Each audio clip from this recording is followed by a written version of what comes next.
Buenas noches, bienvenidos al banquillo, gracias por estar con nosotros.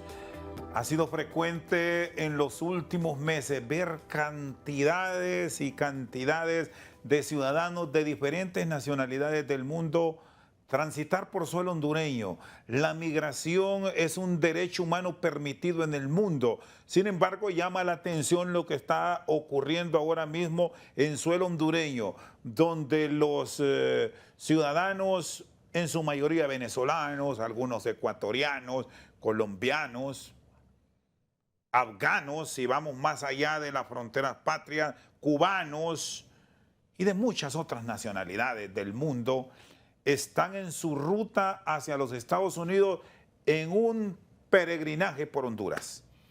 Hoy está un experto en este tema para abordar los pros y los contras del actuar de la autoridad hondureña. Don Ricardo Puerta. ¿Qué tal? Siempre es un gusto saludarlo, doctor. Bienvenido. Y un honor aquí estar contigo y me siento orgulloso de la invitación. Bueno, ¿cuál debe ser el comportamiento, en principio, de la autoridad como tal en las diferentes áreas? Migración, derechos humanos, policía, ejército, etc. Vamos a hablar de migración. Fíjate, la migración, llevado al gobierno que tenemos, tiene una posición de entretenimiento y de fomento con la República Popular China. ¿Qué está buscando? Está buscando comercio e inversión. No critico eso, no estoy criticando eso, pero ahora me voy a una agenda que tiene en su propio territorio, con su propia gente y que no le está prestando la misma atención. Y es lo siguiente, tenemos más de 1 millón de hondureños fuera de Honduras. O sea, Honduras en estos momentos es un país de emigrados. En un 14% las personas que han nacido aquí se han ido del país. Y el promedio mundial es de 3 a 4%. O sea, estamos 3 o 4 veces por encima del promedio mundial en términos de la gente que naciendo en Honduras en estos momentos no vive en Honduras. Vive en un país que no es Honduras. Vive en un país donde no nació. Y evidentemente, ¿dónde está? En Estados Unidos y en España. En Estados Unidos el 90% y en España un 3 o 4%, pero con características distintas. Pero ahora voy otra vez al tratamiento. El tratamiento es el siguiente. ¿Por qué tenemos un trato tan especial para China buscando comercio e inversión y no tenemos un trato equivalente por lo menos igual, con casi 1 millón de habitantes que hay nacidos en este país, hondureños, que tienen la ciudadanía hondureña, que quieren en estos momentos estar legalmente donde están viviendo y que inclusive poder desde afuera poder votar en las elecciones de Honduras, un derecho que tienen por ser ciudadanos de este país. Y además de eso, ahora viene el punto económico. ¿Estás buscando inversión y comercio? Bueno, mira, los hondureños que están afuera llevan algunos años mandando más de, voy a redondear números, de 8.000 millones de dólares al año en remesa de moneda dura. O sea que eso no es a ver lo que pasa dentro de 20 años, lo que está pasando ahora, no, lo que está pasando desde hace mucho tiempo y está garantizado. Y toda la inversión y el comercio que ellos tienen. Y en ese sentido, ¿qué es lo que se merecen por tener ese equivalente en comercio y inversión cuando parte de la agenda nacional es tener socios que fomenten eso? Que no lo critico, no lo estoy criticando, pero ¿por qué no le dan el mismo trato a los ciudadanos hondureños que están demostrando algo que ellos están buscando con alguien que es ajeno? Es decir, aquí deberemos plantear una agenda de apoyo, de solidaridad, de búsqueda de un bienestar mucho mejor que el que gozan hoy estos hondureños que en su mayoría están en los Estados Unidos. Sí, pero que es de beneficio para las comunidades de origen de ellos, que es una comunidad que está en Honduras y que al mismo tiempo es de beneficio para la diáspora de ellos, porque hay cada comunidad de origen tiene varias diásporas en términos de la migración. Ahora, usted es un docente, un académico. ¿Qué le han reflejado sus investigaciones? ¿Por qué no se da un trato como este que ustedes plantean a los nuestros en Estados Unidos por parte de la actual administración? por lo siguiente. El énfasis o la atención en un 99.9% es remesa. Está bien, remesas que van a beneficiar a toda la población hondureña, no solo a los que están allá afuera y las familiares y las familias que están adentro de ellos. Y en ese sentido, esa dimensión no se le agregan. Entonces, en ese sentido, ¿qué se hace con la remesa que viene del país? Moneda dura, podemos importar cosas, podemos comprar, podemos endeudarnos, etcétera. O sea, no estoy criticando eso, pero es un beneficio que está disfrutando un montón de gente que no necesariamente están incluidos en esa lista de beneficiados los que están afuera. ¿Cuál es el beneficio especial que se le da aquí a los hondureños que están afuera por mandar 8.000 millones de dólares todos los años? ¿Cuál es? El beneficio que hay, no hay un tratamiento equivalente al beneficio que ellos están proponiendo, al beneficio que ellos están creando en el país. Y la prueba es la siguiente: están buscando comercio e inversión con los chinos. Mira, aquí tiene gente que no son chinas, que son hondureños. Y hace años que están demostrando que están fomentando comercio e inversión con este país.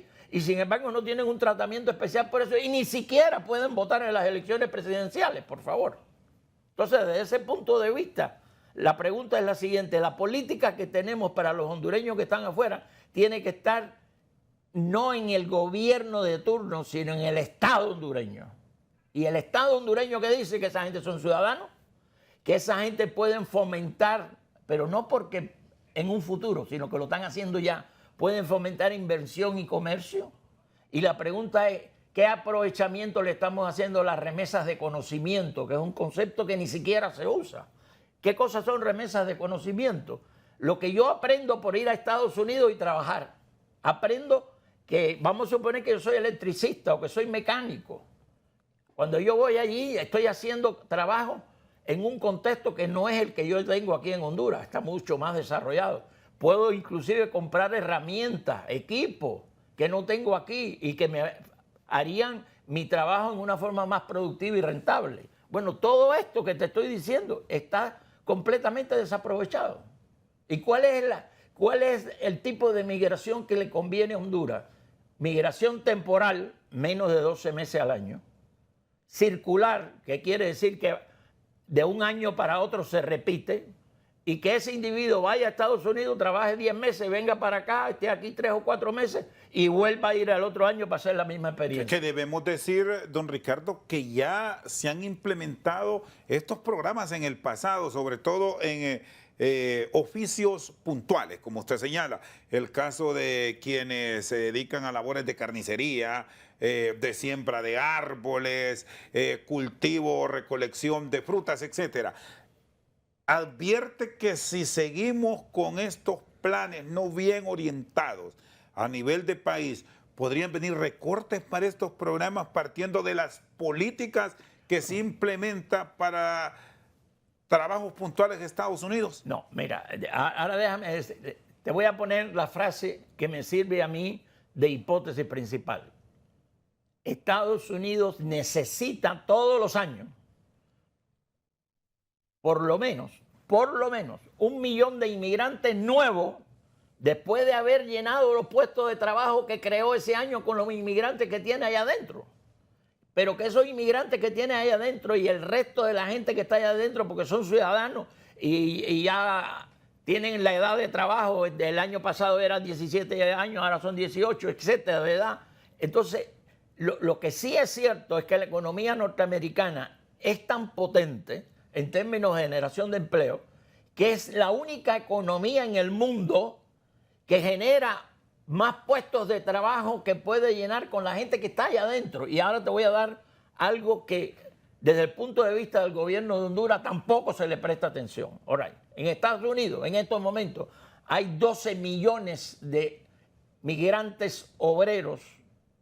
Ya no son temporales, son permanentes. Llevan un promedio de 10 años viviendo en Estados Unidos. Y ni los legalizan, ni los deportan. Y de eso yo te diría que por lo menos hay 400.000 hondureños en esos 12 millones. ¿Y por qué eso está ahí? Porque eso le conviene a los empleadores, a los patronos norteamericanos o los patronos de Estados Unidos, estadounidenses, porque desde julio del 2009 el gobierno federal de Estados Unidos no declara cuál es el salario mínimo del país. Seguimos con la declaración del 2009.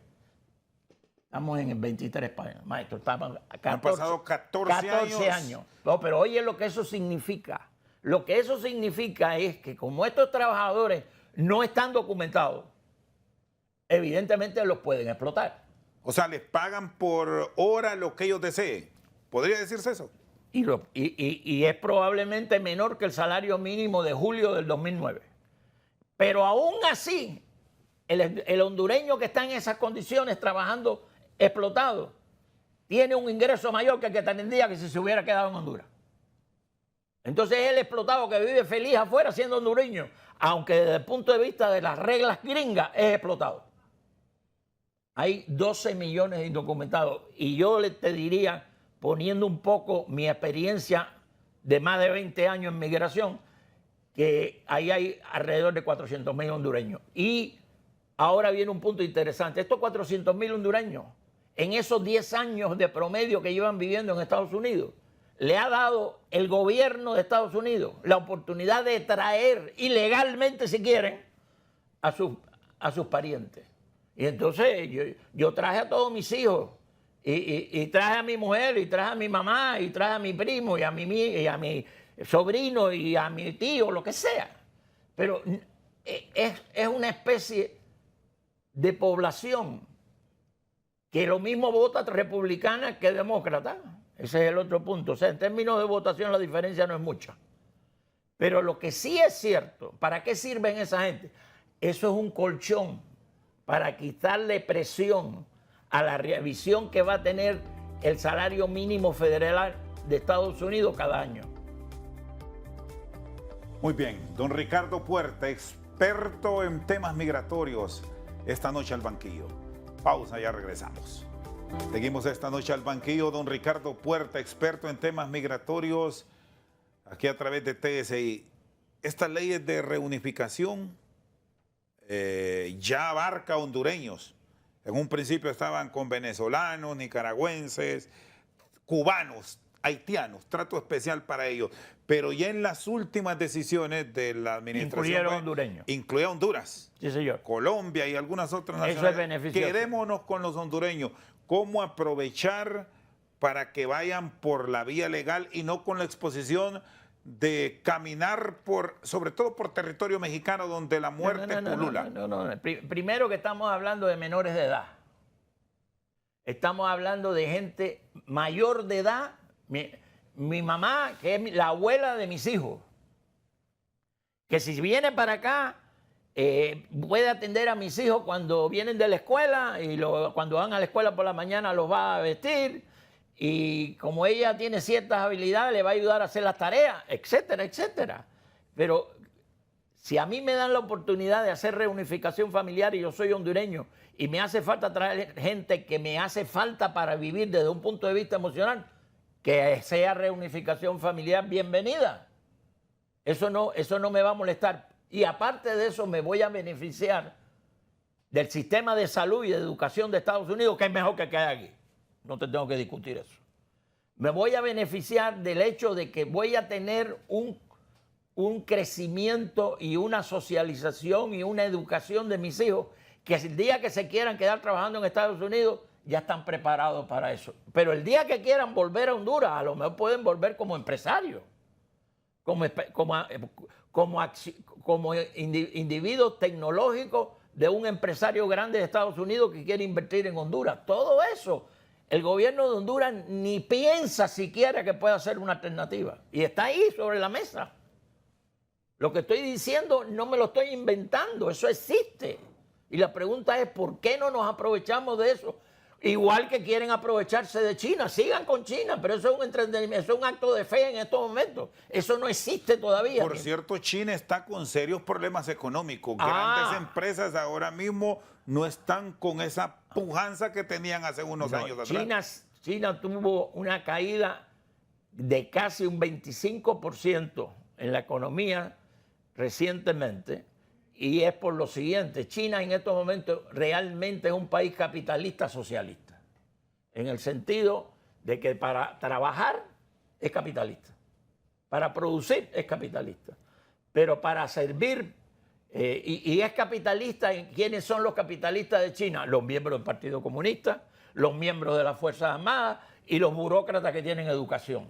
Y todo eso tiene que ser leal al Partido Comunista y al régimen de gobierno que existe en estos momentos. Y el que no es leal es opositor y automáticamente no puede tener privilegios. Entonces, desde ese punto de vista es que hay que mirar China. ¿Usted quiere hacer un negocio con esa gente? No tengo problema, pero no haga un negocio ciego. Esa gente no son demócratas. All right? Y tienen una serie de cosas muy buenas, pero tienen que tener un sistema de control interno no democrático como el que tienen ellos. ¿Qué negocios son favorables, serían buenos para nuestra economía plantearlos al régimen de Xi Jinping? Bueno, negocios que tienen que ver con nueva tecnología, sin duda. O sea, estamos hablando de negocios que aumentan la productividad, todo lo que sea cibernético, todo lo que sea inteligencia artificial, todo lo que sea robots, todo eso, la robótica. O sea, tú quieres relacionarte con China, esto es lo que tienes que hacer. Empieza por ahí. Y además de eso, mira a ver, porque China nunca va a tener una diáspora hondureña. No tiene, por razones políticas. Distancia, ahí lo idioma. Tiene. No, y la diáspora hondureña supone que esta gente que son hondureños estuvieran viviendo en Pekín, por ejemplo, con un idioma, por favor.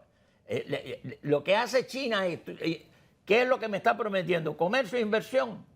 Y todo eso lo hacen ellos con tropas chinas. ¿Tú quieres comercio e inversión? Mira, la gente que va a venir a trabajar en la inversión de la represa que estamos haciendo son chinos. Y no hay ni siquiera una cuota de qué por ciento de esa gente que va a trabajar tienen que ser hondureños. Ni siquiera se le exige eso. O sea, seleccionan recursos humanos hondureños y empresas hondureñas solo si ellos quieren. Pero no quieren. Pero no quieren. No es que si ellos quieren, es que no quieren. No digas eso porque eso sería tener la oportunidad y que Honduras no la está aprovechando. No. Honduras no tiene esa oportunidad. Es personalizado para el régimen. Es monopolio laboral para el régimen que financia. Yo te doy el pisto, tú tienes que aguantar a los trabajadores chinos con todo lo que eso supone. Los trabajadores chinos con sus cocineros, los trabajadores chinos con sus médicos, los trabajadores chinos con la gente que los va a atender desde un punto de vista burocrático.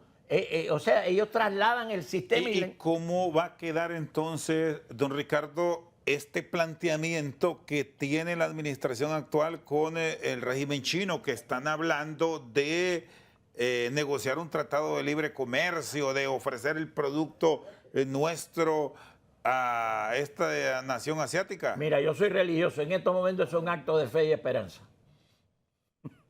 O sea, la vista debe seguir siendo entonces de Estados Unidos.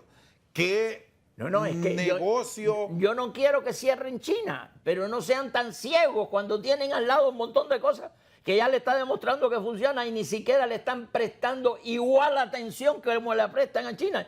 Usted está interesado en China, préstale esa misma atención a los hondureños que viven en Estados Unidos. Igualita. ¿Qué actividad se debería ahora mismo potenciar y tener como prioridad con Estados Unidos? Los hondureños que están trabajando en Estados Unidos para empleadores norteamericanos, para empresarios norteamericanos, ver cómo podemos llegar a esos empresarios norteamericanos y decir, ¿quieren invertir en Honduras? Nosotros les vamos a ayudar. Y parte de la ayuda que vamos a hacer es el personal que usted tiene aquí trabajando. Que si quiere se lo adiestramos a sus intereses para que usted le sirva de transporte, de empresario, de agente suyo de inversión en Honduras. Estamos perdiendo eso. Estamos mirando a los trabajadores que están con esos empresarios como si fueran un talento que ya Honduras no tiene. Al contrario, es un talento completamente desperdiciado con un potencial enorme. Que si el gobierno le empezara a buscar las cosquillas, como se dice, desde un punto de vista de emprendedurismo, desde un punto de vista de productividad, de traer nuevas tecnologías. Esos serían los elementos más idóneos para hacerlo. Los hondureños que están allí trabajando con ese mismo empleador. Entonces, el tema de los oficios, que hay mucho recurso humano certificado en Honduras, es para aprovechar y buscar la forma cómo colocarlos por la vía legal. Mire, para el que está aquí. Si tú haces una, óyete esto, si tú haces una lista, y esto te lo puedo probar porque hay gente que se dedica a esto, yo no. Si tú haces una lista de gente que son mecánicos, electricistas, cocineros, y tú dices que tú tienes hondureños que tú puedes entrenar inclusive llevando a algún inglés, aunque sea básico. Y eso es un programa de gobierno lo que hace es alistar a esta gente para que hagan esos oficios en una forma más rentable para el empleador que los va a entretener. Te aseguro que la demanda sobra. La demanda de allá para acá sobra. ¿Y ese panorama lo tienen claro ahora mismo? ¿O este divorcio que se observa con la administración? Trabaja de chiripa, trabaja por la libre. No hay una política sobre eso que sea una voluntad de aprovechar la institucionalidad que existe y mejorarla y ponerla en función de los intereses hondureños que no están y que si están a la chiripa, a la buena de Dios, pues están funcionando porque a estos empresarios les interesa comprar tal producto, café, en Honduras, vaya. Y aquí hay ejemplos de años de éxito vendiendo café en Europa y en Asia, donde el gobierno, gracias a Dios, ni pincha ni corta y por eso funciona bien. Muy bien, don Ricardo Puerta con nosotros al banquillo. Una pausa, ya regresamos. Seguimos al banquillo con don Ricardo Puerta, un experto en temas migratorios. Bueno, viene procesos de cambio que pueden ser drásticos a nivel de la Cámara Alta. Sí, incluso en Casablanca. Puede cambiar eso. No es seguro quién va a ser, el candidato a la presidencia por el Partido Demócrata. Biden es probable, pero no es seguro todavía. ¿Por qué? Si es el que prácticamente... Bueno, hasta ahora, si son las elecciones hoy, es Biden. Pero si tú me dices a mí, oye, ¿cuánto vas a apostar a tu favor de Biden? Ya no sería parejo. Me tendrías que dar 3-1, una cosa de esa. Porque hay riesgo entonces para los demócratas. Exactamente. Pero déjame decirte, personalmente yo tengo simpatía con los demócratas, no con los republicanos.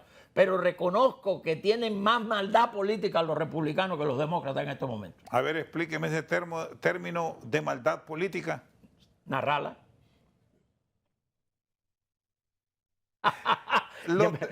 ¿Qué pensaste? Vaya. No. Ahora, los republicanos están Espérate. La política es un negocio sucio siempre. Cuando yo hago una decisión política, tengo que dar una decisión política para los idealistas que viven conmigo, para la gente que son transparentes, para la gente que son honestas. Pero también tiene que tener un pedazo de esa política para la gente que son corruptos, que son unos explotadores, que nada más que están pensando que yo cometa una falta para caerme encima, y perdona la expresión, joderme, ¿entiendes? Y explotarme. Desde ese punto de vista, el político que te he mencionado, aunque tiene mucho olfato político, no tiene maldad política. Punto clave, los republicanos. Los republicanos en estos momentos, la ventaja que tienen es, primero, la clase empresarial norteamericana es más republicana que demócrata, en términos de voto. ¿Y genera mucha incidencia en el elector? Claro. Y en los negocios que promueve, y en los negocios que financia, y en la contratación laboral. Esto que te estoy diciendo, lo que a mí me molesta es que yo soy un extranjero en este país, yo me doy cuenta de eso. Evidentemente, llevo más de 40 años metido en el tema, no estoy improvisado. Y además, el baño de sangre que me dieron en Cuba al principio es suficiente para la maldad que tengo en política. Porque fui fidelista. ¿Cómo se va a plantear la elección de Estados Unidos? Los republicanos visualiza hoy claro con Donald Trump en su postulación? No, ¿O puede en cambiar? estos momentos es probable también. Y Donald Trump, pero ahora viene un punto interesante para que tú veas la institucionalidad estadounidense demócrata, lo ingenua que es. Donald Trump puede ser juzgado, Donald Trump puede ser condenado, Donald Trump puede estar en prisión y puede ser candidato a la presidencia de Estados Unidos. ¿Y presidente? Bueno, si puede ser candidato, depende del número de votos que saque para ser presidente, pero puede ser candidato. Ahora, con lo que estamos viendo, porque hemos entrado al tema de la política estadounidense, ¿por qué razón? Porque al final los planteamientos sobre asuntos estrictamente migratorios son los mismos prácticamente entre demócratas y republicanos. No hay mucha diferencia. La prueba es que cuando Trump salió del poder y entró Biden, Biden entró con un nuevo discurso desde la Casa Blanca apoyando la migración. Sin embargo, la migración que funcionaba en la frontera de Estados Unidos con México eran con las políticas de Trump. O sea, los trámites administrativos que se hacían, que se aplicaban las políticas de Trump y el discurso y el discurso favorable de Biden, pero el discurso favorable de Biden no tenía política consistente. La está haciendo ahora, la está haciendo. Y por supuesto, le falta mucho por hacer. Ahora, ¿en qué puede cambiar si ya Trump conoce de una normativa el aspecto migratorio de cara al futuro? No conoce. Conoce la forma de manejarlo a él para los intereses que él tiene con los grandes empresarios, pequeños empresarios y medianos empresarios de Estados Unidos. Trump es una expresión empresarial de Estados Unidos. ¿Puede ser más duro con los migrantes?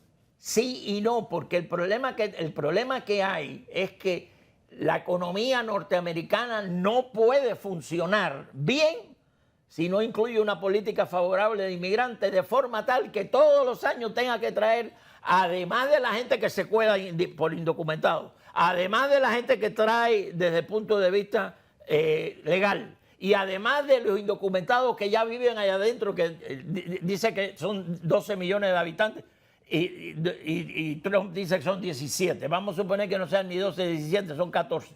Pero me dice, hasta con 12 me quedo. La pregunta es, cuando tú ves la economía norteamericana que está funcionando así, tú preguntas, y cuando tú listas los grandes problemas que hay en el país, en Estados Unidos, en la primera lista de los grandes problemas, migración no sale. Sale después.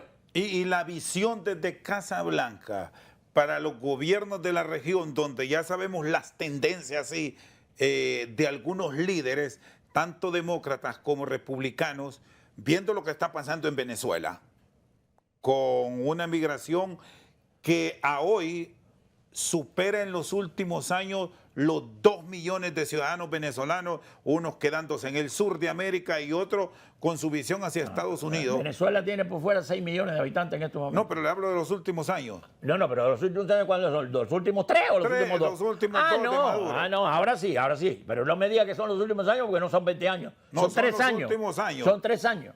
Sí, ¿qué va a pasar? Espérate. Si yo me meto en ese rollo, lo primero que yo le diría, mire, yo no me meto en ese rollo para que usted cambie la política que usted quiere hacer. A mí no me importa.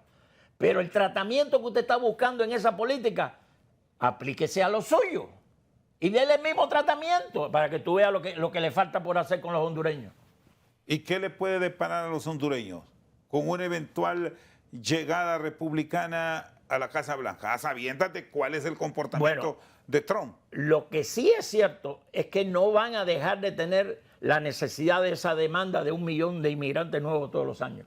Eso forma parte de un problema económico de la estructura que hay demográfica y la estructura que hay de preparación de cuadros para manejar la economía, etcétera. Pero tendría, no sé si el término, don Ricardo, es preferencia, pero tendrían mucha más facilidad los ciudadanos de aquellos países cuya política es más congruente con Estados Unidos para llegar independientemente de la forma en que lo hagan. Mira, o eso no vale. Eso porque no vale. Aquí le planteo lo de México. No, espérate. Mira, en estos momentos cuando tú miras la geopolítica migratoria en estos momentos, el único país que tú puedes decir que está alineado con Estados Unidos es Guatemala. Todos los demás, por alguna razón u otra, no están alineados.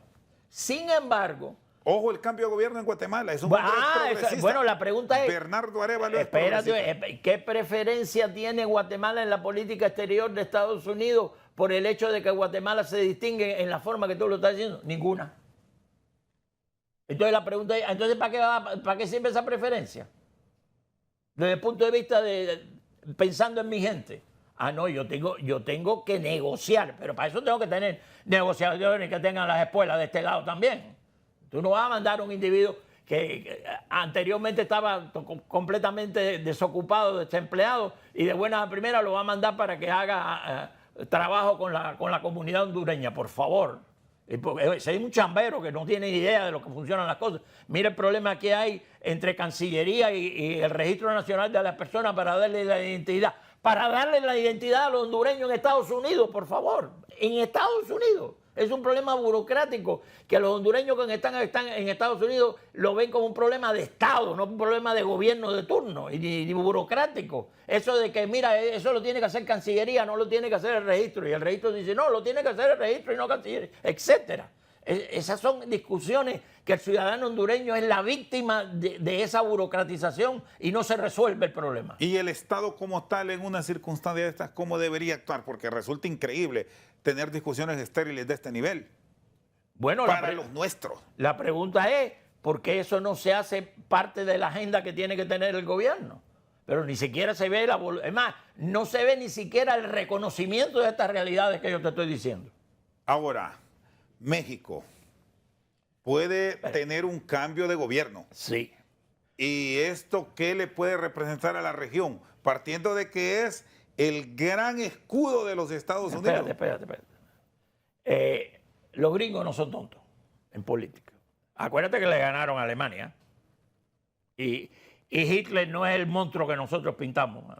¿De dónde sacó Hitler toda la inteligencia para poner el mundo virado de patas? Porque era inteligente y tenía gente inteligente trabajando con él, aunque estaba equivocado. Y no soy fascista ni nada de esto. Pero lo que no se explica a la gente es, mira, ¿por qué, por ejemplo, te voy a poner un caso ahora?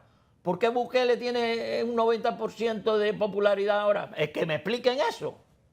Pero explícamelo. No me diga, no, eso no sirve, eso no se puede mantener a mediano y largo plazo.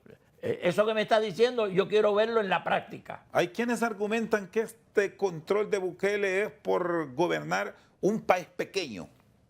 No, pero el país siempre fue pequeño y Bukele salió ahora. Entonces, de ahí para abajo, el país no era pequeño. Pero tomó decisiones que en otras ocasiones no se tomaron. Eso es echarle el muerto a quien no lo es, señor. Miren, lo que primero que hay que hacer es explicar por qué ese señor tiene ese grado de popularidad. La gente no son tontas. Todos los que tienen ese grado de popularidad son tontos. No, mira, es que él es de la nueva generación y hace una política que solo la gente de la generación él entiende. Eso es falso, porque la gente, el 90% no se obtiene con la gente de la generación de él, se obtiene con una suma de varias generaciones. O sea, es que quieren obviar el problema y quieren tapar el sol con un dedo. Usted está sucediendo eso, explíqueselo. Vaya a buscar las variables y yo te las puedo decir. Mira, en estos momentos, y lo que te voy a decir, me van a decir, no, es que él es partidario de Bukele. No soy partidario de Bukele. Pero entiendo, tengo que entender para combatirlo la forma que tiene de gobernar. ¿Cuál es la forma que tiene de gobernar? Mira, ¿tú estás preocupado por los derechos humanos? Sí. Bueno, yo estoy preocupado por los derechos humanos en términos de los presos. Ah, no, yo estoy preocupado por los derechos humanos en términos de la gente que esos presos mataron a mi gente. Y son más gente, los muertos míos, que los muertos de esa gente.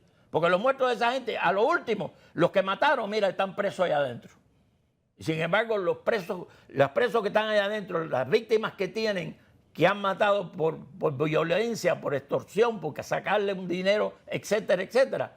Eso ha producido más violación de derechos humanos que la violación de los derechos humanos de la gente que está presa. ¿Qué puede pasar con cambios que forzosamente se van a dar? El sexenio de México está concluyendo y hay elecciones. Espérate, vamos a hablar de México porque estábamos hablando de El Salvador y la pregunta era de México. La geopolítica migratoria tiene un principio fundamental que no cambia. Y es lo siguiente. La gente que se sienta del otro lado para negociar con los gringos tiene que ser la gente que tiene frontera física con Estados Unidos. Nada más que son dos. México y Canadá. Todo lo demás son secundarios. ¿Quién es Honduras en ese esquema? Los países del Triángulo Norte. ¿Y con quién se sientan esos países? Con México. O sea, México es el gran escudo.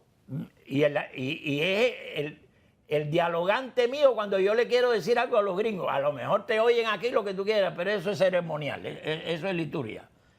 Donde se hace la política es la negociación que Honduras hace con el gobierno mexicano.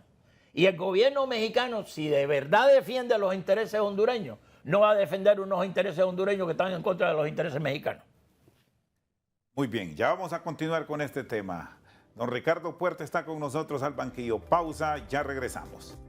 Seguimos al banquillo con don Ricardo Puerta. ¿Qué le depara entonces a los migrantes? Sobre todo, y hablemos de los hondureños y a quienes están en esa ruta hacia los Estados Unidos con eventuales cambios migratorios en los Estados Unidos mexicanos, el gran escudo. Mire, el que se quiera ir de Honduras para Estados Unidos, nadie lo detiene. Nadie. Right? Nadie. Ni Dios, ni el diablo, nadie lo detiene, ni el gobierno, ni la policía secreta, ni nada, ni el FBI, nada de eso. Todo eso es la gente que se quiere. Ahora, no quiere decir que todo el que se quiera ir va a llegar. Si cada 7 segundos se ve un hondureño, 7 segundos. Right. Sí, están diciendo que están llegando a Danlí alrededor de 5,000 personas todos los días. Yo no creo eso, pero evidentemente. ¿Y cuál es la capacidad que tiene Danlí para atender gente? 130. O sea, una vez que llega a 131 ya está copado. All right. Entonces, desde ese punto de vista, estamos hablando de cosas que no son reales, señores. Hablemos de realidades y entendamos las realidades. Y cuando dicen que esta gente cree en algo, mire a ver los fundamentos de esa creencia, que la gente no son tontas. No, es que la gente está equivocada con Bukele porque como no son de la misma generación. Y además ese individuo es bien tramposo porque fíjate, tal día dijo tal cosa y después dijo lo contrario. Bueno, está bien, cambió de idea. ¿Cuál es el problema? ¿Cómo debe actuar el gobierno con el trato a estos migrantes? Porque ha sido objeto de mucha crítica porque Rosendo, hay muchas violaciones. Rosendo, trabajemos con realidades y no con ideologías. ¿Y lo entienden eso? Bueno, vamos a ver, cuando yo digo realidades, ¿qué realidades son? Realidades demográficas, económicas, realidades de distribución de la propiedad, realidades. No porque los que tienen mucho dinero explotan a los que tienen poco dinero. ¿Está bien? Desde que el mundo es mundo eso ha existido, así que no lo vas a cambiar. Y no me estés haciendo una política diciendo que todo el mundo está en esa onda. Y eso que me estás diciendo, pruébamelo. Y vamos a trabajar para rectificar eso, porque a lo mejor hay que hacer ciertas concesiones, hay que ver qué es lo que nosotros estamos haciendo mal con ese grupo, ¿no? O sea, trabajemos con realidades y el ser humano no es perfecto. O sea, los cuadros que tú tienes de consejeros, de asesores, siempre tienen un margen de error.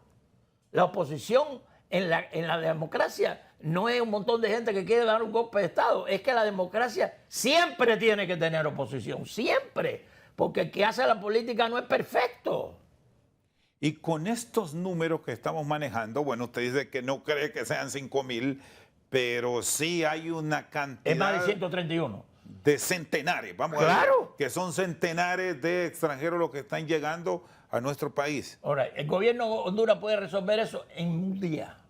Mira, agarra camiones del ejército, pon las organizaciones de la sociedad civil a funcionar y vamos a trasladar a esta gente en 24 horas de aquí a la frontera con Guatemala. La política de Costa Rica los toma en la frontera con Panamá y se los pone a Nicaragua. Exactamente. Sí, pero Costa Rica lo puede hacer porque son 3 gatos. Pero la pregunta es cómo lo puede hacer con el molote de gente que tienen aquí. Pero claro, es que deja que ese molote de gente crezca y cada día se hace más incontrolable. Y ese molote de gente te controla a ti en vez de tú controlarlo a ellos. Esa es la política. La reacción puntual del gobierno entonces es no dejarlos que circulen, según su recomendación, en territorio hondureño, tomarlos en las manos No. y ponerlos en agua caliente. Si yo soy coyote, yo quiero que circulen. Si yo soy extorsionador, yo quiero que circulen. Si yo soy violador de mujeres, yo quiero que circulen. ¿Entiendes? O sea, esa política todavía es ingenua. Hay un montón de gente que quiere que circulen porque están haciendo negocios que Mafias, ahora... crimen organizado. Sí, pero eso existe. El hecho de que tú seas honesto que no quiere decir que eso dejó de existir. Eso existe. Y forma parte de las decisiones que tú has tomado. Y la pregunta es, ¿cómo vas a tratar eso? Lo ignoro. Y el resto de los países en esa ruta, con una medida drástica, y en este caso sería Guatemala, que tendrá cambio de gobierno, y si vamos más allá, México, Mira. ¿qué nos depara? Primero, los países no son los gobiernos. Los países son lo que es el Estado, la demografía que tiene ese Estado, porque es un territorio, y la demografía es población. No son partidos políticos, los partidos políticos vienen después. Tenemos demografía, que quiere decir que tú tienes una población que es multipartidista. No, pero mira, yo soy gobierno y yo tengo esta ideología. Sigue siendo gobierno. La pregunta es, ¿qué política vas a tener para el Estado hondureño, que no es una institución transitoria, que tú tienes que tener un juego distinto porque los fundamentos de la democracia están en el Estado hondureño, no en el gobierno que está de turno? El gobierno que está de turno puede ser dictatorial, puede ser iluso, pero la política que tiene que tener este país para que de verdad sea un Estado de Derecho con oportunidades para todos, tiene que estar en el Estado hondureño. Y aquí, desgraciadamente, la gente que ocupa el gobierno no hace política de Estado, hace política de gobierno. Hemos entrado a nivel de país con esta migración frecuente que se da día a día en una unidad de nuestra población que en gran parte carece de una oportunidad de trabajo para sumarse a la caravana. Más de lo que veníamos observando, porque ya habían antes. Espérate, pero los hondureños no están esperando que desfilen esta gente por el territorio nacional, países por Estados Unidos. No, pero sí se ha incrementado según los últimos datos que se han proporcionado por entes de investigación. Si antes se iban uno cada 8 segundos, ahora esa media bajó. Pero es que la demanda de puestos de trabajo en Estados Unidos sigue sin llenarse y aumenta todos los años, contrario a China ya en estos momentos. Y la pregunta es, oye, ¿y las negociaciones que hiciste con China, cómo cambian ahora con estas estadísticas nuevas que están saliendo? Hay que esperar. Entonces va a seguir en la misma ilusión, como si las estadísticas no existieran.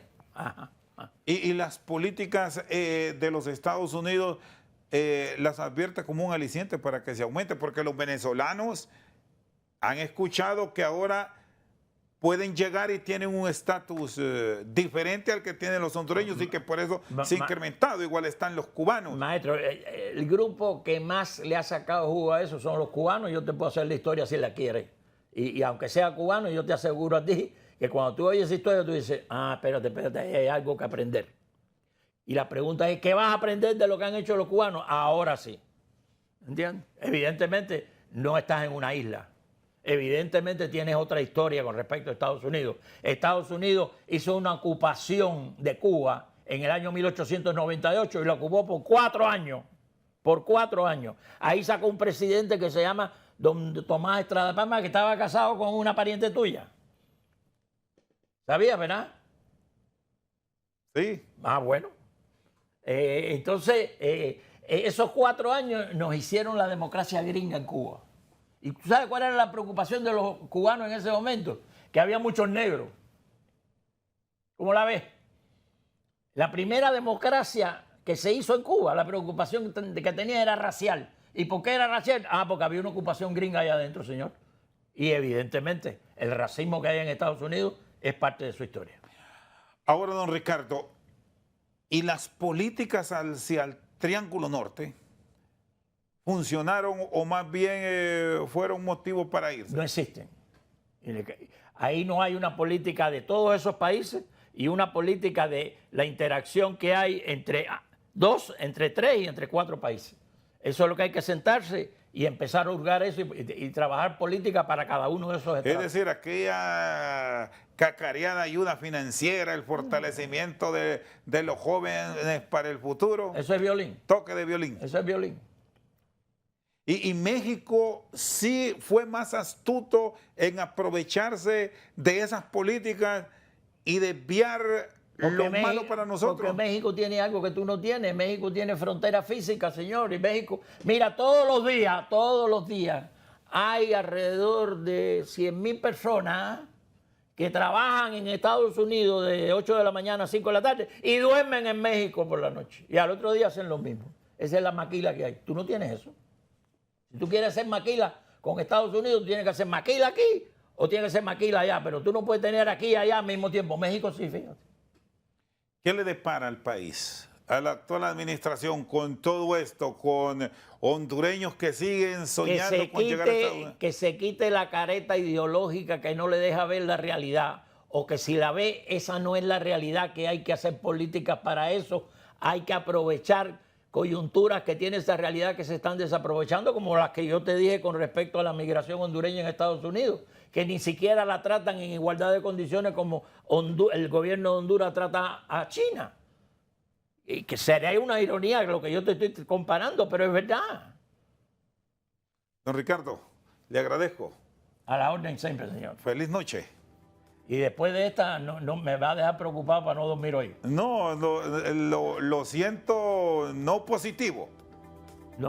Bueno, si no me sientes positivo, me faltó algo todavía.